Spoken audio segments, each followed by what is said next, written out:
ಊಟ ಅಂದ್ರೆ ಬರೀ ಉಪ್ಪಿನಕಾಯಿ ಅಲ್ಲ, ಉಪ್ಪಿನಕಾಯಿ ಊಟದ ಜೊತೆಗ್ ಮಾತ್ರ. ಹಾಗೇನೆ ರೇಡಿಯೋ ಕಾರ್ಯಕ್ರಮಗಳಲ್ಲಿ ಮನರಂಜನೆ ಮುಖ್ಯ ಅಲ್ಲ, ಮನರಂಜನೆಯೊಂದಿಗೆ ವಿಚಾರಪೂರ್ಣ ಕಾರ್ಯಕ್ರಮಗಳು ಅಗತ್ಯ. ಇದರಿಂದಾಗಿ ಸಮುದಾಯದ ಹಿತ ಕಾಯಲು, ಸಮುದಾಯದ ಗುರಿ ತೋರಲು ರೇಡಿಯೋ ಆಕ್ಟಿವ್ ವಾಹಿನಿ ಪ್ರಸಾರವಾಗುತ್ತಿದೆ.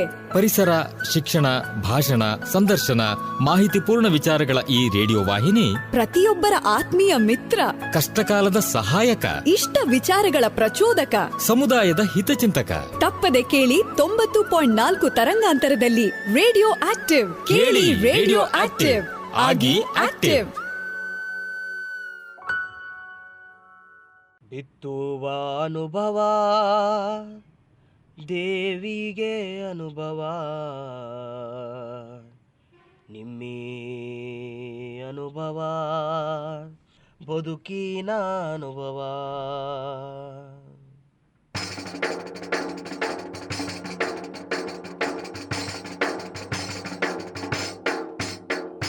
ಬಿತ್ತುವ ಅನುಭವ ದೇವಿಗೆ ಅನುಭವ, ಅನುಭವ ಬದುಕಿನ ಅನುಭವ. ಬಿತ್ತುವ ಅನುಭವ ದೇವಿಗೆ ಅನುಭವ, ನಿಮ್ಮಿ ಅನುಭವ ಬದುಕಿನ ಅನುಭವ. ವಯೋಸಹಜ ಮುಪ್ಪಿಗೊಂದು ಸವೆಸ ಬಂದ ಹಾದಿಯ ನೆನಪಿಗೊಂದು ದೇಹವೆಂಬ ನರನಾಡಿ ಎಲುಬುಗಳ ಮತ್ತಕ್ಕೊಂದು ಎದೆಯ ಒಳಗೆ ಅರಿವಿಗೊಂದು ಜೀವ ನೀಡುವ ಚೈತನ್ಯ ಜ್ಞಾನ ವಿಜ್ಞಾನದ ಬೆಳಕು. ಬಿತ್ತುವ ಅನುಭವ ದೇವಿಗೆ ಅನುಭವ, ನಿಮ್ಮಿ ಅನುಭವ ದೇವಿಗೆ ಅನುಭವ. ನಿಮ್ಮಂತ ರಂಗದ ಕದ ತೆಗೆದು ಬನ್ನಿ, ಮುಪ್ಪಿನ ಬದುಕಿಗೆ ಚೈತನ್ಯ ತುಂಬುವ. ಮುಪ್ಪಿನ ಆರೋಗ್ಯ ಆರೈಕೆ ವಿಜ್ಞಾನ ದೇವಿಗೆ ಅನುಭವ, ನಿಮ್ಮಿ ಅನುಭವ. ಬಿತ್ತುವ ಅನುಭವ ದೇವಿಗೆ ಅನುಭವ, ನಿಮ್ಮಿ ಅನುಭವ ಬದುಕಿನ ಅನುಭವ, ನಿಮ್ಮಿ ಅನುಭವ ಬದುಕಿನ ಅನುಭವ, ನಿಮ್ಮಿ ಅನುಭವ ಬದುಕಿನ ಅನುಭವ.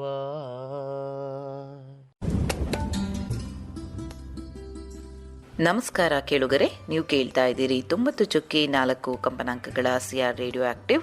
ಇದು ಬೆಂಗಳೂರಿನ ಮೊಟ್ಟಮೊದಲ ಸಮುದಾಯ ಬಾನುಲಿ ಕೇಂದ್ರ, an initiative of the department of media studies, Jain deemed to be university. ಇವತ್ತಿನ ಅನುಭವ ಕಾರ್ಯಕ್ರಮಕ್ಕೆ ತಮ್ಮೆಲ್ಲರಿಗೂ ಆತ್ಮೀಯ ಆಧಾರದ ಸ್ವಾಗತ. ಕೇಳುಗರೆ, ಅನುಭವ ಕಾರ್ಯಕ್ರಮದ ಪ್ರಾಯೋಜಕರು ವಿಜ್ಞಾನ ಪ್ರಸಾರ ಮತ್ತು ಅಳಗಪ್ಪ ವಿಶ್ವವಿದ್ಯಾನಿಲಯ. Project is conceived by doctor Sridhar, maintained by Sai Sudha. ಕೇಳುಗರೆ, ತಮ್ಮೆಲ್ಲರಿಗೂ ತಿಳಿದಿರೋ ಹಾಗೆ ಅನುಭವ ಕಾರ್ಯಕ್ರಮ ಹಿರಿಯ ನಾಗರಿಕರಿಗಾಗಿ ಇರುವಂತಹ ಕಾರ್ಯಕ್ರಮ. ಈ ಕಾರ್ಯಕ್ರಮದಲ್ಲಿ ಹಿರಿಯ ನಾಗರಿಕರೇ ಭಾಗವಹಿಸಿರ್ತಾರೆ. ಬನ್ನಿ ಹಾಗಾದ್ರೆ ಇವತ್ತು ಯಾವ ವಿಷಯದ ಬಗ್ಗೆ ಹಿರಿಯ ನಾಗರಿಕರಿಗೆ ಇವತ್ತಿನ ಕಾರ್ಯಕ್ರಮದ ಮೂಲಕ ತಿಳಿಸ್ಕೊಡ್ತಾ ಇದ್ದೀವಿ, ಹಾಗೂ ಯಾವೆಲ್ಲ ಮಾಹಿತಿನ ಅವರು ಇವತ್ತು ನಮ್ಮ ಕಾರ್ಯಕ್ರಮದ ಮೂಲಕ ಪಡೆದುಕೊಳ್ತಿದ್ದಾರೆ ಅಂತ ಕೇಳೋಣ. ಕೇಳುಗರೆ, ಇವತ್ತು ನಮ್ಮ ಜೊತೆ ಇದ್ದಾರೆ ಹಿರಿಯ ನಾಗರಿಕರಾದ ನಾಗೇಶ್ ಹೆಗ್ಡೆ ಅವರು ನಮ್ಮ ಜೊತೆ ಇದ್ದಾರೆ. ಇವ್ರ ಬಗ್ಗೆ ನಾನು ತಿಳಿಸ್ಬೇಕು ಅಂತಂದರೆ, ಒಬ್ಬ author, journalist, environmentalist, publisher, professor, writer. ಅದರಲ್ಲೂ ರೈಟರ್ ಅಂತ ಹೇಳಿದ್ರೆ ತುಂಬಾ ಹೆಮ್ಮೆ ಪಡಬೇಕು. ಏಕೆಂದರೆ ಇವರು ಬರೆದಿರುವಂತಹ 40 ಪುಸ್ತಕಗಳು ಕನ್ನಡದಲ್ಲಿದೆ. ಇದರಲ್ಲಿ ಏನಪ್ಪ ವಿಶೇಷತೆ ಅಂತ ಹೇಳೋದಾದರೆ, 40 ಪುಸ್ತಕಗಳನ್ನ ಮುಖ್ಯವಾಗಿ ವಿಜ್ಞಾನ ಮತ್ತು ಪರಿಸರದ ಮೇಲೆ ಬರೆದಿದ್ದಾರೆ. ವಿಜ್ಞಾನದ ಬಗ್ಗೆ ನಾವು ಕನ್ನಡದಲ್ಲಿ ಪುಸ್ತಕ ಅಂದಾಗ ಒಂದು ಸ್ವಲ್ಪ ಖುಷಿನೇ ಆಗುತ್ತೆ ಅಂತ ಹೇಳಬಹುದು. ಏಕೆಂದರೆ ವಿಜ್ಞಾನದ ಬಗ್ಗೆ ನಮಗೆ ಕನ್ನಡದಲ್ಲಿ ಮಾಹಿತಿ ಸಿಕ್ಕೋದು ತುಂಬಾ ಕಡಿಮೆ. ಹಾಗಾಗಿ ವಿಜ್ಞಾನದಲ್ಲಿ ಸಾಕಷ್ಟು ಪುಸ್ತಕಗಳನ್ನ ಇವರು ಕನ್ನಡದಲ್ಲಿ ಬರೆದಿರೋದು ತುಂಬಾ ಹೆಮ್ಮೆ ಅಂತ ಹೇಳ್ಬೋದು.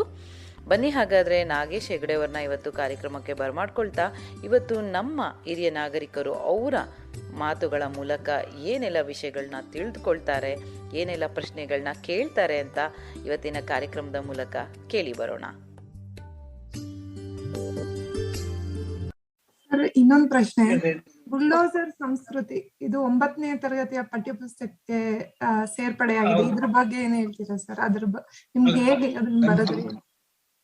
ಸಾಕಷ್ಟು ಲೇಖನಗಳು 7ನೇ ಕ್ಲಾಸು 6ನೇ ಕ್ಲಾಸಿಗೂ ಇತ್ತು, 7ನೇ ಕ್ಲಾಸು 8 ಹೈಸ್ಕೂಲಲ್ಲಿ ಸಾಕಷ್ಟಿದ್ವು, ಆಮೇಲೆ PUC ಇತ್ತು, ಆಮೇಲೆ ಬೇರೆ ಬೇರೆ ಡಿಗ್ರಿ ಕಾಲೇಜ್ಗಳು ಇದಾವೆ.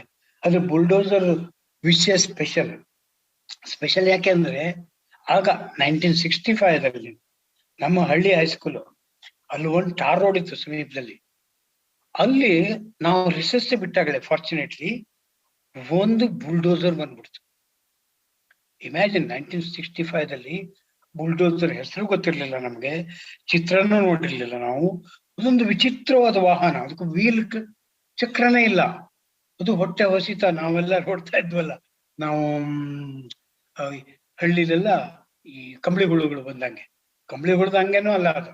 ಈಗ ಹೊಟ್ಟೆ ಹೊಸಿತಾ ಬರ್ತಾ ಇತ್ತು, ವಿಲಕ್ಷಣವಾದ ಧ್ವನಿ ಹೊಮ್ಮಿಸ್ತಾ ಇತ್ತು, ಆಕಾರನೂ ಕೂಡ ವಿಕಾರ. ಅದು ನಮಗೆ ಬಸ್ಸು ಗೊತ್ತಿತ್ತು, ಲಾರಿ ಗೊತ್ತಿತ್ತು, ಜೀಪ್ ಗೊತ್ತಿತ್ತು, ಅದು ಇಮ್ಯಾಜಿನ್ ಮಾಡಕ್ಕೆ ಸಾಧ್ಯ ಇಲ್ಲದಂತ ಒಂದು ವಿಚಿತ್ರವಾದ ವಾಹನ ಬರ್ತಾ ಇತ್ತು.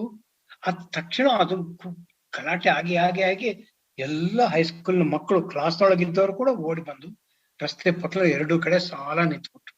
2 ಕಡೆ ಅಲ್ಲ, ಒಂದೇ ಕಡೆ. ಆ ಕಡೆ ಹೋಗಕ ಭಯ ನಮ್ಗೆ. ಅದು ನಮ್ಮನ್ನೆಲ್ಲ ನೋಡಿ ಅವನಿಗೆ, ಆ ಚಾಲಕನಿಗೆ ಬಹಳ ಖುಷಿ ಆಗೋಯ್ತು. 200 ಮಕ್ಕಳು ಬಂದು ನೋಡ್ತಾ ಇದ್ದಲ್ಲ, ಕಣ್ಣು ಬಾಯಿ ಬಿಟ್ಟು ನೋಡ್ತಾ ಇದಾರಲ್ಲ ಅಂತ. ಅವನು ಹೀಗ್ ಕೈ ಮಾಡ್ದ, ಸ್ವಲ್ಪ ದಾರಿ ಬಿಡಿ ಅಂತೇಳಿ. ಇಡೀ ಗಾಡಿಯನ್ನ, ಇಡೀ ಬುಲ್ಡೋಸರ್ನ ಹಿಂಗ್ 90 ಡಿಗ್ರಿ ಟರ್ನ್ ಮಾಡ್ಬಿಟ್ಟ.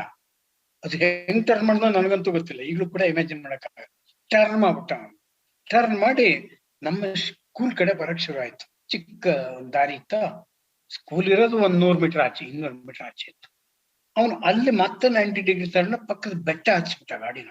ರಸ್ತೆನೇ ಇಲ್ದೇನೆ ಒಂದು ಇಂಥ ವಿಚಿತ್ರವಾದ ಯಂತ್ರ ತಾನೇ ದಾರಿ ಮಾಡ್ಕೊಂಡು ದಿಬ್ಬ ಹತ್ತಿ ಬೇಲಿ ದಾಟಿ ಅಲ್ಲಿ ಹೋಗಿ ಒಂದು ಮರಕ್ಕೆ ಹಿಂಗ್ ಬಾಯಿ ಕೊಟ್ಟು, ಅದು ಪೊಟ್ರೆ ಇದ್ದ ಆಲ್ದ ಮರ ಆಗಿತ್ತು, ಹಿಂಗ್ ಪ್ರೆಸ್ ಮಾಡ್ತಾ ಮರ ಬಿದ್ದೋಯ್ತು.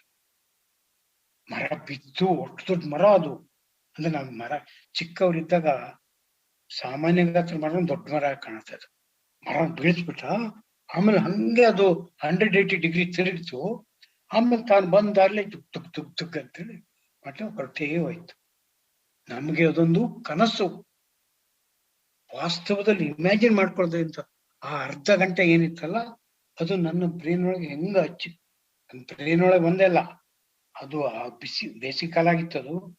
ಅದು ಹೋದ ನಂತರ ಅದು ಅದರ ಚಕ್ರದ ಹಲ್ಲುಗಳು ಟಾರ್ನಲ್ಲಿ ಅಲ್ಲಲ್ಲಿ ಮಾರ್ಕ್ ಮಾಡಿದ್ರು, ಡ್ಯಾಶ್ ಡ್ಯಾಶ್ ಡ್ಯಾಶ್ ಇದ್ದಂಗೆನೆ. ಪಾಪ ಅವನು ರಸ್ತೆ ಅಂಚಿಗೆ ಹೋಗ್ತಾ ಇದ್ದ. ಹಾಗಾಗಿ ಒಂದು ಕಡೆ ಮಾತ್ರ ಡಾಂಬರ್ ರಸ್ತೆಯಲ್ಲಿ ಅದರ ಅಚ್ಚುಗಳು ವರ್ಷಗಟ್ಲೆ ಇತ್ತು. ಆ ಅಚ್ಚು ಅದನ್ನ ನೋಡ್ಕೊಂಡು ನಾವು ಸಂಭ್ರಮ ಪಡ್ತಾ ಇದ್ವಿ, ನಾವು ನೋಡಿದ್ವಿ ಇದನ್ನ. ಆಮೇಲೆ ನಾನು ಹೈಸ್ಕೂಲ್ ಮುಗೀತು, ಕಾಲೇಜ್ ಮುಗೀತು, ನನ್ನ IIT ಮುಗೀತು, JNU ಮುಗೀತು, ನೈನಿತಾಲ್ದ ನನ್ನ ಅಧ್ಯಾಪನ ವೃತ್ತಿನ ಮುಗಿಸಿ ಬೆಂಗಳೂರಿಗೆ ಬಂದ್ಮೇಲೆ ಇಲ್ಲಿಯ ಪರಿಸರ ಪತನದ ಬಗ್ಗೆ ಬರಿಬೇಕಾದ್ರೆ ಹೇಗೆ ಬುಲ್ಡೋಸರ್ ಇಲ್ಲಿ ನೋಡ್ತಾ ಇದ್ನಲ್ಲ, ಇಲ್ಲಿ ಎಲ್ಲಿ ನೋಡಿದ್ರು JCBಗಳು, ಬುಲ್ಡೋಸರ್ಗಳು, ಗ್ರಾಬರ್ಗಳು, ಅದು ಇದು ಎಷ್ಟು ಅದ್ರ ವ್ಯಾಪಕ. ಪಶ್ಚಿಮ ಘಟ್ಟದಲ್ಲೂ ಕೂಡ ಅದೇ ತುಂಬಾ ಜಾಸ್ತಿ ಇತ್ತು. ಹಾಗೆ ನಾನು ಚೈಲ್ಡ್ಹುಡ್ ಮೆಮರಿಯನ್ನ ನೆನಪು ಮಾಡ್ಕೊಂಡು ಬರೆದಿದ್ದೆ ಸುಧಾದಲ್ಲಿ. ಅದು ಯಾರೋ ಟೆಕ್ಸ್ಟ್ ಬುಕ್ ಬರೆಯೋರು ಇದ್ರ ಲೇಖನ ಚೆನ್ನಾಗಿದೆ ಹಾಕೊಳ್ರಿ ಅಂತ ಹೇಳಿ ಹಾಕೊಂಡಿದ್ರು ಅಂತ ಕಾಣುತ್ತೆ. ಹಾಗಾಗಿ ನನ್ ತಮಾಷೆ ಏನ್ ಗೊತ್ತಾ, ನನ್ನ ಕ್ಲಾಸ್ಮೇಟ್ ಒಬ್ಬ ನನ್ಗೆ ಫೋನ್ ಮಾಡ್ದ 2 ವರ್ಷ ಹಿಂದೆ. ನಾಗೇಶ, ನಿನ್ ಪುಸ್ತಕದ ನಿನ್ ಪಾಠ ಬಂದಿದ್ಯಲ್ಲ, ಬಂದನು ಅಂತ ಹೇಳ್ದ. ಎಲ್ಲಿ ಬಂತು ಅಂತ ಕೇಳಿದ್ರೆ, ಇಲ್ಲ ನನ್ನ ಮಗ ಓದ್ತಾ ಇದ್ದಾನೆ, ಮೊಮ್ಮಗ ಓದ್ತಾ ಇದ್ದಾನೆ ಅಂತ. ಅವನು ಅದೇ ಹೈಸ್ಕೂಲ್ನ ವಿದ್ಯಾರ್ಥಿ. ನನಗೂ ತಮಾಷೆ ಅನ್ಸಿದ, ಅದೇ ಹೈಸ್ಕೂಲ್ ನಲ್ಲಿ ಸುಮಾರು 60 ವರ್ಷಗಳ ನಂತರ, 45 ವರ್ಷಗಳ ನಂತರ ಮುಂದಿನ ಪೀಳಿಗೆಯವರು ಕೂಡ ಅದು ಓದ್ತಾ ಇದ್ದಾರಲ್ಲ. ನಮ್ಗೆ ಈಗ ಈ ವಿಕಾಸ ಅಂತೀವಲ್ಲ, ಮನುಷ್ಯರ ಪ್ರಾಣಿಗಳ ವಿಕಾಸ ಎಲ್ಲ ಹೇಳ್ತಾ ಇದೀವಿ ನಾವು, ಜಲಚರಗಳ ವಿಕಾಸವನ್ನ. ಆದ್ರೆ ಯಂತ್ರಗಳ ವಿಕಾಸವನ್ನ ಯಾರು ಹೇಳಿಲ್ಲ. ಯಂತ್ರಗಳ ವಿಕಾಸವನ್ನ ನಾವು ಹೇಳ್ಬೇಕಾದ್ರೆ ಈ ರೀತಿಯ ಕಥೆ ರೂಪದಲ್ಲಿ ಹೇಳಿ, ನಾವು ಈಗ ಇಡೀ ಜಗತ್ನಲ್ಲಿ ಅತ್ಯಂತ ಬಲಾಢ್ಯ ಜೀವಿಗಳಾಗ್ಬಿಟ್ಟಿದೀವಿ. ಹಾಗಾಗಿ ನಮಗೆ ಬೇರೆ ಜೀವಿಗಳ ಬಗ್ಗೆ ಕ್ಯಾರೆ ಇಲ್ಲ. ನಾವು ನಮಗಿಂತ 1000 ಪಟ್ಟು ಶಕ್ತಿಶಾಲಿ ಯಂತ್ರಗಳನ್ನ ಈ ನಿಸರ್ಗನ ಹೊಡಿಯೋಕೆ ಬಗ್ಬಡಿಯೋಕೆ ಕಳಿಸ್ತಾ ಇದ್ದೀವಿ. ಅದ್ರ ಬಗ್ಗೆ ನಮ್ಗೆ ಜಾಗರೂಕತೆ ಬೇಕು ಅಂತ ಹೇಳೋಕೆ ಈ ಕಥೆಗಳನ್ನೆಲ್ಲ ಹೇಳ್ಬೇಕು. ಸರ್, ನಂದೊಂದು ಪ್ರಶ್ನೆ. ಆಗ್ಲೇ ಕೇಳಿದೆ, ಆಶಾ ಅಂತ. ಸರ್, ಕರ್ನಾಟಕದಲ್ಲಿ ಈಗ ಪ್ರಮುಖ ಅಂದ್ರೆ ಮುಖ್ಯವಾಗಿ ಸಾಕಷ್ಟು ಹೋರಾಟಗಳಾಗಿದ್ದಾವೆ. ಅದರಲ್ಲಿ ಮುಖ್ಯ ಪರಿಸರ ಹೋರಾಟಗಳು ಯಾವ್ಯಾವು ಸರ್? ಯಾವ ತುಂಬಾ ಉದ್ದ ಪಟ್ಟಿದೆಯಲ್ಲ. ಓಕೆ, ಕುದುರೆ ಮುಖ ಗಣಿಗಾರಿಕೆ ಮಾಡ್ತಾ ಇದ್ರು. ತುಂಬಾ ದೊಡ್ಡ ಗಣಿ ಅದು, ತುಂಬಾ ಅದ್ರ ಈಗಲೂ ಇದೆ. ಆದರೆ ಅಂದ್ರೆ ಅದರಿಂದ ತುಂಬಾ ಲಾಭನೂ ಸಿಗ್ತಾ ಇತ್ತು. ನಾವು ಅದರಿಂದ ಯುರೋಪ್ಗೆ, ಜಪಾನ್ಗೆಲ್ಲ ಅದ್ರನ್ನು ಕಳಿಸ್ತಾ ಇದ್ವಿ. ಆದ್ರೆ ನಾವೇ ಅದ್ರ ವಿರುದ್ಧ ಕೋರ್ಟಿಗೆ ಹೋಗಿ, ಸುಪ್ರೀಂ ಕೋರ್ಟಿಗೆ ಹೋಗಿ ಅದನ್ನ ನಿಲ್ಲಿಸಿ ನೀವು ಅಂತ ಹೇಳಿ ಕುದುರೆ ಮುಖ ಗಣಿಗಾರಿಕೆ ನಿಲ್ಸಿದ್ದು ಅತ್ಯಂತ ದೊಡ್ಡ ಪರಿಸರ ಹೋರಾಟ. ಗಣಿಗಾರಿಕೆ ನಿಲ್ಸಿದ್ದಷ್ಟೇ ಅಲ್ಲ, ಅಲ್ಲೊಂದು ದೊಡ್ಡ ನಗರನೇ ಇತ್ತು. ನಗರ ಅಂದ್ರೆ ಅಲ್ಲಿ ಬಡಾವಣೆಗಳಿದ್ವು, ಅಲ್ಲಿ ಸಿನಿಮಾ ಥಿಯೇಟರ್ ಇತ್ತು, ಅಲ್ಲಿ ಶಾಲೆ ಎಲ್ಲದನ್ನು ಮುಚ್ಚಿ ಖಾಲಿ ಮಾಡಿ ಅಲ್ಲಿಂದ ಕಂಪನಿ ಹೊರಡ್ಬೇಕಾಯ್ತು.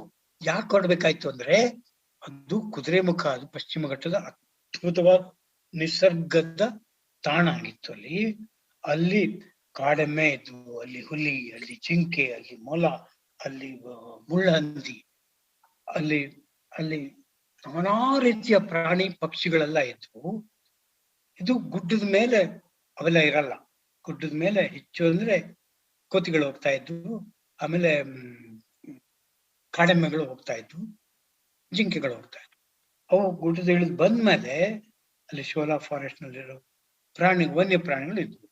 ಅವನ್ನೆಲ್ಲ ಕಡೆಗಣಿಸಿ ಅವೆಲ್ಲ ಇಂಪಾರ್ಟೆಂಟ್ ಅಲ್ಲ ಅಂತೇಳಿ ಆ ಗುಡ್ಡದ ತುದಿಯೆಲ್ಲ ಬೋಳ್ಸಿ ಡೈನಮೈಟ್ ಇಟ್ಟು ಅದ್ರಲ್ಲೇ ಪುಡಿ ಮಾಡಿ, ಅಲ್ಲೇ ದೊಡ್ಡ ದೊಡ್ಡ ಯಂತ್ರಗಳನ್ನ ಕಳಿಸಿ ಆ ಪುಡಿಲಿ ಅರ್ಧಕ್ಕರ್ಧ ಪುಡಿ ಹಳ್ಳಕ್ಕೆಲ್ಲ ಹೋಗಿ ಅಲ್ಲಿ ಜಲಚರಗಳು ಇಲ್ಲದಂಗ ಮಾಡಿ ಧ್ವಂಸ ಮಾಡ್ತಾ ಇದ್ವಿ. ಧ್ವಂಸ ಮಾಡಬೇಡಿ, ಈ ಅದ್ರೂ ನಮಗ್ ಮುಂದ್ ಬೇಕು. ಈ ಪ್ರಾಣಿಗಳು ಅಂತೂ ಬೇಕೇ ಬೇಕು. ಈ ಜಗತ್ನಲ್ಲಿ ಪಶ್ಚಿಮ ಘಟ್ಟ ಬಿಟ್ರೆ ಈ ಪ್ರಾಣಿಗಳು ಬೇರೆ ಕಡೆ ಇರಲ್ಲ ಅಂತ ಹೇಳಿ ನಾವು ಹೋರಾಟ ಮಾಡಿದ್ವಿ. ಹಾಗಾಗಿ ಸುಪ್ರೀಂ ಕೋರ್ಟ್ ನಲ್ಲಿ ಅವರಿಗೂ ಅದು ಅನಿಸ್ತು, ಹೌದಪ್ಪ ಎಷ್ಟೆಲ್ಲ ಅದ್ಭುತವಾದ, ನಾವು ಎಷ್ಟೆಲ್ಲ ಸೊಗಸಾದ ಅಂದ್ರೆ ಚಿತ್ರಗಳನ್ನ, ವಿಡಿಯೋಗಳನ್ನ, ಧ್ವನಿಗಳನ್ನ ಅಲ್ಲಿ ಕೋರ್ಟಿಗೆ ಹಾಕಿದ್ವಲ್ವಾ. ಉದಾಹರಣೆಗೆ ನಾವು ಕಿಂಗ್ ಕೋಬ್ರಾ ಅಂತ, ಕಾಳಿಂಗ ಸರ್ಪ ಎಷ್ಟು ಇಂಪಾರ್ಟೆಂಟ್ ಅಂತ ಹೇಳಿ ಅಲ್ಲಿ ಹೇಳ್ಬೇಕು ಜಡ್ಜಸ್ಗೆ. ಅದು ನೋಡಿ, ಸರ್ಪಗಳಲ್ಲಿ ಅತ್ಯಂತ ವಿಶಿಷ್ಟವಾದದ್ದು, ಅದು ನಮ್ಮ ಈ ಭೂಭಾಗದಲ್ಲಿ ಮಾತ್ರ ಸಿಗತ್ತೆ. ಅದು ಯಾಕಂದ್ರೆ ವಿಶಿಷ್ಟ ಅಂದ್ರೆ ಅದು ಇನ್ನೊಂದು ನಾಗರವನ್ನು, ಇನ್ನೊಂದು ಸರ್ಪವನ್ನು ಮಾತ್ರ ತಿನ್ನುತ್ತೆ. ಅದ್ರ ಪಕ್ಕದಲ್ಲಿ ನೀವು ಮೊಲವನ್ನ ತಂದಿಟ್ರು ಅದು ಮುಟ್ಟೋದಿಲ್ಲ, ಇನ್ನೊಂದು ಹಾವನ್ನೇ ತಂದಿಡ್ಬೇಕು. ಹಾಗಾಗಿ ಅದು ಆ ರೀತಿಯಿಂದ ವಿಶಿಷ್ಟ. ಆಮೇಲೆ ಅದು ಗೂಡು ಕಟ್ಟುತ್ತೆ. ಹಾವುಗಳಲ್ಲಿ ಗೂಡು ಕಟ್ಟಿ ಮೊಟ್ಟೆ ಇಡುವ ಏಕೈಕ ಜೀವಿ ಅಂದ್ರೆ ಕಾಳಿಂಗ ಸರ್ಪ. ಅದೆಲ್ಲ ಹೇಳಿ ಹೌದು, ಇದನ್ನ ನೀವು ಧ್ವಂಸ ಮಾಡಬಾರ್ದು ಅಂತ ಹೇಳ್ತಾ ಇದ್ರು. ಹಾಗೆ ಪರಿಸರದಲ್ಲಿ ಎಂತೆಂತ ಅಭೂತಪೂರ್ವವಾದ ಜೀವಿಗಳಿದಾವೆ. ಅವು ನಮಗಿಂತ ಹಿರಿಯರು. ನಾವೇನು ಬರೀ 80 ಲಕ್ಷ ವರ್ಷದಿಂದ ಈಚೆ ಬಂದವು. ಅವು 35-40 ಕೋಟಿ ವರ್ಷಗಳಿಂದ ಅವು ನಿಸರ್ಗ ಅವುಗಳನ್ನ ಇಟ್ಕೊಂಡಿದ್ವಿ. ಅದನ್ನ ನಾವು ಕಾಪಾಡಬೇಕು ಅಂತೆಲ್ಲ ಹೇಳಿದಾಗ ಆಗ್ತಿದ್ವಿ. ಹಾಗೆ ನಾವು ಕೈಗಾ ಅಣುಸ್ಥಾವರ ವಿರುದ್ಧ ಹೋರಾಟ ಮಾಡಿದ್ವಿ. ಆಮೇಲೆ ಬೇಡ್ತಿ ಅಘನಾಶಿನಿ ವಿರುದ್ಧ ಹೋರಾಟ ಮಾಡಿದ್ವಿ. ಮ್ಯಾಂಗನೀಸ್ ಗಣಿಗಾರಿಕೆ ಮಾಡ್ತಾ ಇದ್ರು ಪಶ್ಚಿಮ ಘಟ್ಟದಲ್ಲಿ, ಅದನ್ನ ನಿಲ್ಸಿದ್ವಿ ನಾವು. ಈಗ ಅಘನಾಶಿನಿ ಬೇಡ್ತಿ ಡ್ಯಾಮ್ ಆಗದೆ ಹೋದಂಗ್ ನೋಡ್ಕೊಂಡ್ವಿ. ಏನ್ ಅಪರೂಪ ಗೊತ್ತಾ, ನಮ್ಮ ಕರ್ನಾಟಕದಲ್ಲಿ ಅದ್ಭುತವಾದ ನದಿಗಳಲ್ಲಿ 1-2 ನದಿಗಳು ಇದುವರೆಗೆ. ಆ ನದಿಗಳಿಗೆ ನೀವು ಅಣೆಕಟ್ಟು ಹಾಕಿಲ್ಲ. ಆ ನದಿಗಳು ಈಗಲೂ ಮುಕ್ತವಾಗಿ ಹರಿತಾ ಇದ್ದಾವೆ. ಆ ನದಿಗಳಿಗೆ ಕಾರ್ಖಾನೆಯ ಮಾಲಿನ್ಯ ಸೇರ್ತಾ ಇಲ್ಲ. ಆ ನದಿಗಳು ಅತ್ಯಂತ ಶುದ್ಧವಾಗಿ ಈಗಲೂ ಹರಿತಾ ಇದ್ದಾವೆ. ಇದನ್ನೆಲ್ಲ ಮುಂದಿನ ಪೀಳಿಗೆ ಬಿಡ್ಬೇಕು ತಾನೆ. ಎಲ್ಲವನ್ನೂ ನಾವೇ ಮುಗಿಸಿ ಹಾಳ್ಗಿಡ್ಬೇಕಾ? ಹಾಗಾಗಿ ಪರಿಸರ ಹೋರಾಟ.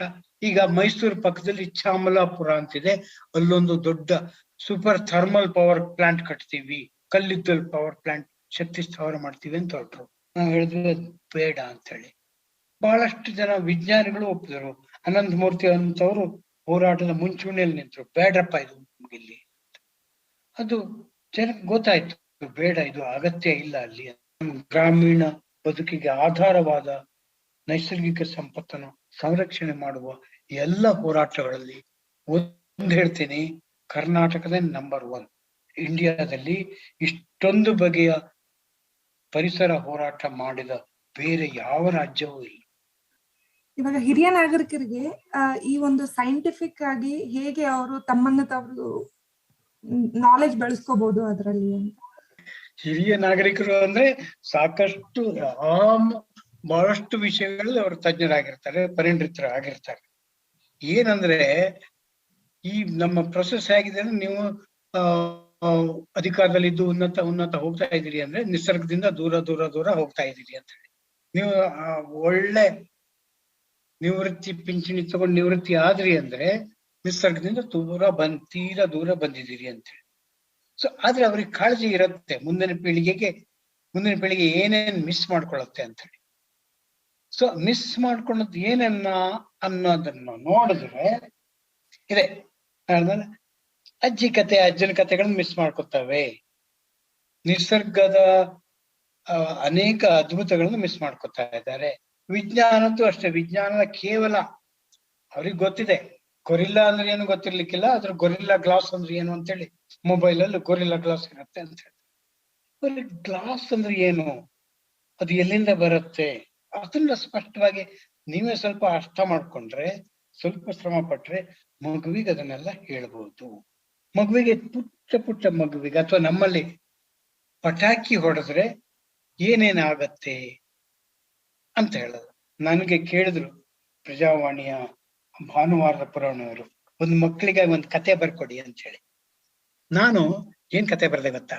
ಕಬ್ಬನ್ ಪಾರ್ಕ್ ನಲ್ಲಿ ಒಂದು ಕಾಡು ಪಾಪ ಇತ್ತು. ಆ ಕಾಡು ಪಾಪ ಅಳ್ತಾ ಇತ್ತು. ಯಾಕಂದ್ರೆ ಅದ್ರ ಮಗುವಿಗೆ ಬೆಂಕಿಯಿಂದ ಗಾಯ ಆಯ್ತು. ಬೆಂಕಿ ಯಾವುದೋ ಒಂದು ರಾಕೆಟ್ ಹಾರಿ ಬಂದು, ಪಟಾಕಿ ರಾಕೆಟ್ ಹಾರಿ ಬಂದು ಅದು ಮೈ ಸುಟ್ಟೋಯ್ತು. ಯಾಕೆ ಕಬ್ಬನ್ ಪಾರ್ಕ್ ಅಂದ್ರೆ, ಕಬ್ಬನ್ ಪಾರ್ಕ್ ಸುತ್ತ ನೀವು ನೋಡಿದ್ರೆ ಅಲ್ಲಿ ಪೊಲೀಸ್ ಕಮಿಷನರ್ ಕಚೇರಿ ಇದೆ, ಪೊಲೀಸ್ ಹೆಡ್ ಕ್ವಾರ್ಟರ್ಸ್ ಇದೆ, ಅಲ್ಲಿ ಜಡ್ಜಸ್ ಇದ್ದಾರೆ, ಹೈಕೋರ್ಟ್ ಅಲ್ಲೇ ಇದೆ, ಅಲ್ಲಿ ವಿಧಾನಸೌಧ ಇದೆ. ಅಂದ್ರೆ ಎಲ್ಲ ಶಕ್ತಿಶಾಲಿ. ಅಲ್ಲಿ ಮ್ಯೂಸಿಯಂ ಇದೆ, ಅಲ್ಲಿ ಫಿಶ್ ಅಕ್ವೇರಿಯಂ ಇದೆ, ಅಲ್ಲಿ ಪಶುಗಳ ಹಾಗೂ ಪಕ್ಷಿಗಳ ದೇಖರೇಖೆ ನೋಡುವಂತ ಇದೆ, ಅಲ್ಲಿ ತಾರಾಲಯ ಇದೆ, ಅಲ್ಲಿ ಪ್ರೆಸ್ ಕ್ಲಬ್ ಇದೆ, ಅಂದ್ರೆ ಮಾಧ್ಯಮಗಳ ಅಡ್ಡ ಇದೆ. ಕಬ್ಬನ್ ಪಾರ್ಕ್ ಅಂದ್ರೆ ಆಲ್ಮೋಸ್ಟ್ ಪವರ್, ಅದರ ಪರಿಫರಿಯಲ್ಲಿ ಎಲ್ಲ ರೀತಿ ಅಷ್ಟೆಲ್ಲ ಇದ್ರೂ ಕೂಡ ಪಕ್ಕದ ಬಡಾವಣೆಯಲ್ಲಿ ಪ್ಲಾಸ್ಟಿಕ್ ಧೂಮ್ ಅಂತೇಳಿ ಹಾರಿಸಿ ಪಾಪ ಅಲ್ಲಿರುವಂತ ಪಕ್ಷಿಗಳಿಗೆ, ಬಾವಲಿಗಳಿಗೆ ಹಾಗೂ ಪ್ರಾಣಿಗಳಿಗೆ ಊಟ 2 ದಿನ 3 ದಿನ ಪಾಪ ಭಯ ಪಟ್ಕೊಂಡು ಊಟಕ್ಕೆ ಹೋಗಂಗಿಲ್ಲ, ರಾತ್ರಿ ಹೊತ್ತು ಹಾರಿ ಹೋಗಂಗಿಲ್ಲ. ಬಾವಲಿಗಳು ಅಲ್ಲಿಂದ ಹಾರ್ತವೆ ಸಾಕಷ್ಟು. ಗೂಬೆಗಳು ಪಾಪ ಪಕ್ಷಿ ಪ್ರಾಣಿಗಳಿಗೆ ಸಂಕಷ್ಟ ಆಗಿದೆ. ಎಲ್ಲಿ? ಬೆಂಗಳೂರಿನ ನಗರದ ಹೃದಯ ಭಾಗದಲ್ಲಿ. ಎಂತ ಜಾಗದಲ್ಲಿ? ಇವರೆಲ್ಲ ರಕ್ಷಣೆ ಕೊಡಬೇಕಾದಂತ ಅತ್ಯುನ್ನತ ಸಂಸ್ಥೆಗಳಿರುವಂತ ಮಧ್ಯೆ ಅಲ್ಲಿ ಇದಾವೆ 35 ಜಾತಿ ಪಕ್ಷಿಗಳಿದಾವೆ. ಅಲ್ಲಿ ಕೊಳಗಳಲ್ಲಿ ಸುಮಾರು 18 ರೀತಿಯ ಜಲಚರಗಳಿದಾವೆ, ಪ್ರಾಣಿಗಳಿದಾವೆ. ನಾವು ಎಂತ ಕಷ್ಟ ತಂದು ಕೊಡ್ತೀವಲ್ಲ. ಈ ರೀತಿಯ ವೈರುಧ್ಯಗಳ ಮಧ್ಯೆ ಉಪಾಯ ಹೇಳ್ಕೊಡ್ಬೇಕಾದಂಥವ್ರ ಮಧ್ಯೆ ಒಂದಷ್ಟು ಪ್ರಾಣಿ ಪಕ್ಷಿಗಳು ನಿರುಪಾಯವಾಗಿ ಭಯಗ್ರಸ್ತರಾಗಿ ತುಂಬಾ ಸಂಕಟದಿಂದ ಹಸಿವೆಯಿಂದ ಬಳತಾ ಇದ್ದಾಗ ಪ್ರಾಣಿ ಪಕ್ಷಿಗಳೇ ಮಾಡ್ತವೆ, ಬದುಕಿ ಉಳಿಯುವ ಉಪಾಯ ಮಾಡ್ತವೆ. ಇದನ್ನ ನಾವು ಹೇಳಿದ್ರೆ, ನೀವು ಮಗುವಿಗೆ ಹೇಳಿದ್ರೆ ಮಗುವಿಗೆ ಪಟಾಕಿ ಬಗ್ಗೆ ಜ್ಞಾನ ಬರುತ್ತೆ. ಸ್ವಲ್ಪ ಎಂತ ಅಪಾಯ ಸೃಷ್ಟಿ ಮಾಡ್ತೀವಿ ಅದನ್ನ ಅಜ್ಜಂದಿರು ಅಥವಾ ಅಜ್ಜಿಯರು, ಹಿರಿಯ ನಾಗರಿಕರು ಹೇಗೆ ನಾವು ಈ ಜಗತ್ತನ್ನು ನೋಡ್ಬೇಕು ಅನ್ನೋ ದೃಷ್ಟಿ ಅದು ಸಿಗತ್ತೆ. ಆಮೇಲೆ ನಾವು ಮುಂದಿನ ಪೀಳಿಗೆಗೆ ಹಿರಿಯ ನಾಗರಿಕರು ಬಿಟ್ಟು ಹೋಗ್ಬೇಕಾದ್ದೇನು? ತಮ್ಮ ಜ್ಞಾನವನ್ನ, ತಮ್ಮ ಮೆದುಳಿನಲ್ಲಿರುವಂತ ಮಾಹಿತಿಯನ್ನ ಇವತ್ತಿನ ಪೀಳಿಗೆ ಬಿಟ್ಟು ಹೋಗ್ಬೋದು, ಉಳಿದದೇನು ಬಿಟ್ಟು ಹೋಗಕ್ಕಾಗಲ್ಲ. ಸೊ ಹಾಗೆ ಸಾಧ್ಯವಾದಷ್ಟು ತಮ್ಮ ಯಾವುದೇ ರೀತಿಯ ಸೃಜನಶೀಲ ಪ್ರತಿಭೆಗಳನ್ನ, ಅಂದ್ರೆ ಎಲ್ಲರೂ ಲೇಖಕರೇ ಆಗ್ಬೇಕು ಅಂತಿಲ್ಲ. ಈ ಈ ಸಂವಹನ ಅಂತೀವಲ್ಲ, ಅಂದ್ರೆ ಇನ್ನೊಬ್ಬರಿಗೆ ಹೇಳ್ಬೇಕಾದ್ದು ನಾನಾ ರೀತಿಯ ಬೆಳಗಿಂದ ಎದ್ದು ನಾವು ರಾತ್ರಿವರೆಗೂ ಒಬ್ಬರ ಜೊತೆ ಮಾತಾಡ್ತಾನೆ ಇರ್ತೀವಿ. ಮಾತಾಡೋದು ಒಂದು ಸಂವಹನ ಕಲೆ, ಸಂಗೀತ ಒಂದು ಸಂವಹನ ಕಲೆ, ಕತೆ ಹೇಳೋದು ಇನ್ನೊಂದು ಸಂವಹನ ಕಲೆ, ನಾಟಕ ಬರೆಯೋದು ಅಥವಾ ನಾಟಕ ಹೇಳೋದು ಸಂವಹನ ಕಲೆ, ಅಥವಾ ನೀವು ಕುಮಾರವ್ಯಾಸನ ಹಾಡ್ತಿರೋದು ಸಂವಹನ ಕಲೆ, ಅಥವಾ ಪ್ರಬಂಧ ಬರೀತಿರೋ, ಭಾಷಣ ಮಾಡ್ತಿರೋ, ಉಪನ್ಯಾಸ ಮಾಡ್ತಿರೋ, ಅವೆಲ್ಲ ಸಂವಹನ ಕಲೆ. ಸೊ ನೀವು ವಾಕಿಂಗ್ ಹೋದಾಗ ಪಕ್ಕದವ್ರ ಜೊತೆಗೆ ಇವತ್ತು ಹೀಗಾಯ್ತು, ಇಂತಿಂತದ್ ಮಾಡ್ದೆ ಅಂತ ಹೇಳಿ ಸೊಗಸಾಗಿ ತಮಾಷೆಯಿಂದ ಹೇಳೋದು ಸಂವಹನ ಕಲೆ. ಅಷ್ಟೆಲ್ಲ ಸಂವಹನ ಕಲೆಯ ಮೂಲಕ ಮುಂದಿನ ಪೀಳಿಗೆಗೆ ಮಾಹಿತಿ ಬಿಟ್ಟು ಹೋಗ್ಬೇಕು. ಹೆಂಗ್ ಬಿಟ್ಟು ಹೋಗ್ಬೇಕು ಅನ್ನೋದಕ್ಕೆ ಅದೇ ಹೀಗೆ ಈ ಮಾರ್ಗದ ಮೂಲಕ ನಾವು ಮಾಹಿತಿ ಕಳ್ಸ್ಕೋಬೇಕು ಅಂತ ಹೇಳ್ಬೋದು. ಉದಾಹರಣೆಗೆ ಗೊತ್ತಿದೆ, ನೀವು ಮನೆ ಕಟ್ಟಕ್ ಮುಖ್ಯವಾಗಿ ಬೇಕಾಗದೇನು? ಸ್ಯಾಂಡ್, ಗ್ರಾನೈಟ್ ಬೇಕು, ಸ್ಯಾಂಡ್ ಬೇಕು, ಸಿಮೆಂಟ್ ಬೇಕು, ಕಬ್ಬಿಣ ಕಂಬಿ ಬೇಕು. ಅವೆಲ್ಲ ಎಲ್ಲೆಲ್ಲಿ ಬರ್ತವೆ? ಅದನ್ನ ನೀವು ಸ್ವಲ್ಪ ಎಕ್ಸ್ಪ್ಲೋರ್ ಮಾಡಿದ್ರೆ ಹಿರಿಯ ನಾಗರಿಕರು ಅದರಿಂದ ಆಗಬಹುದಾದಂತ ಪರಿಣಾಮಗಳು ಸೇವ್ ಮಾಡೋದು ಅಂತೆಲ್ಲ ಹೇಳ್ಬೋದು. ಯುವಕರಿಗೆ ಹೇಳ್ಬೋದು. ಹೆಂಗ್ ಹೇಳಿದ್ರೆ ಅದು ಯುವಕರಿಗೆ ಕೇಳ್ತಾರೆ? ಕೇಳಲ್ಲ. ಯುವಕರು ಹೋಗ್ತಾ ಇರ್ತಾರೆ ಅವ್ರ ಪಾಡಿಗೆ ಬೈಕ್ ಏರ್ಕೊಂಡು. ಸಿಕ್ಕಾಗ ಅವ್ರು ನಮ್ಮ ಪಕ್ಕದಲ್ಲಿ ಕೂತ್ಕೊಂಡು ಕೇಳೋ ಹಾಗೆ ಕೇಳುವ ಕಲೆಯನ್ನ, ಹೇಳುವ ಕಲೆಯನ್ನ ನಾವು ರೂಢಿಸ್ಕೋಬೇಕು. ಕೇಳುಗರೆ ಕೇಳಿದ್ರಲ್ಲ, ಇಲ್ಲಿ ತನಕ ನಮ್ಮ ಜೊತೆ ನಾಗೇಶ್ ಹೆಗಡೆ ಅವರು ಇದ್ರು. ಖಂಡಿತ ಅವರು ನಡೆದು ಬಂದಂತಹ ಆದಿಯ ಬಗ್ಗೆ ಹೇಳ್ತಾ, ಹಾಗೆ ಇವತ್ತಿನ ಪರಿಸರದ ಬಗ್ಗೆ ಎಷ್ಟು ಕಾಳಜಿ ವಹಿಸಬೇಕು ಮತ್ತು ವಿಜ್ಞಾನ ಯಾಕೆ ನಮಗೆ ಮುಖ್ಯ, ಇನ್ನು ಅನೇಕ ವಿಷಯಗಳನ್ನ ನಮ್ಮ ಕಾರ್ಯಕ್ರಮದ ಮೂಲಕ ತಿಳಿಸ್ಕೊಟ್ರು.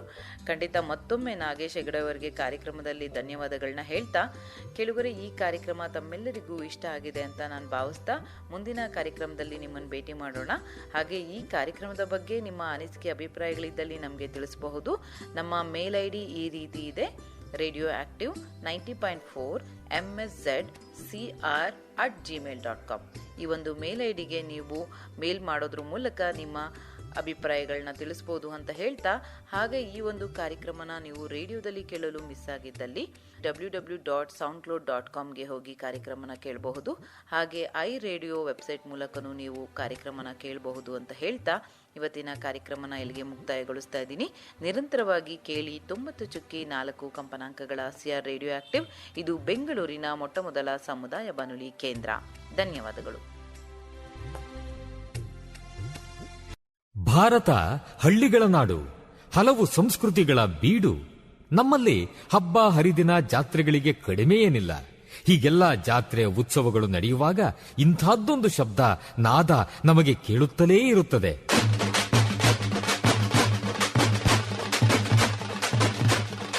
ಒಮ್ಮೊಮ್ಮೆ ಹೊಸ ಉತ್ಸಾಹ ಬಡಿದೆಬ್ಬಿಸುವ ನಾದ ವೈಭವ. ಇದು ತಮಟೆಯ ಸದ್ದು, ಡೊಳ್ಳಿನ ಸದ್ದು. ಇವು ಮೇಳೈಸಿದಾಗ ಒಮ್ಮೆಲೆ ಒಗ್ಗೂಡುತ್ತವೆ ನಮ್ಮ ಮೈಮನಗಳು. ಇದು ಗ್ರಾಮೀಣ ಸಂಸ್ಕೃತಿ. ಇಲ್ಲಿ ಇಲ್ಲ ಯಾವುದೇ ಇತಿಮಿತಿ. ಕಾಲುಗಳು ಕುಣಿಯುತ್ತವೆ, ಹೃದಯ ಸಂಭ್ರಮಿಸುತ್ತದೆ. ಕರ್ನಾಟಕದ ವೈಶಿಷ್ಟ್ಯ ನಿಮ್ಮ ಸಮುದಾಯ ರೇಡಿಯೋನಲ್ಲಿ. Radio active 90.4 megahertz. ಕೇಳಿ ರೇಡಿಯೋ ಆಕ್ಟಿವ್. ಆಗಿ ಆಕ್ಟಿವ್.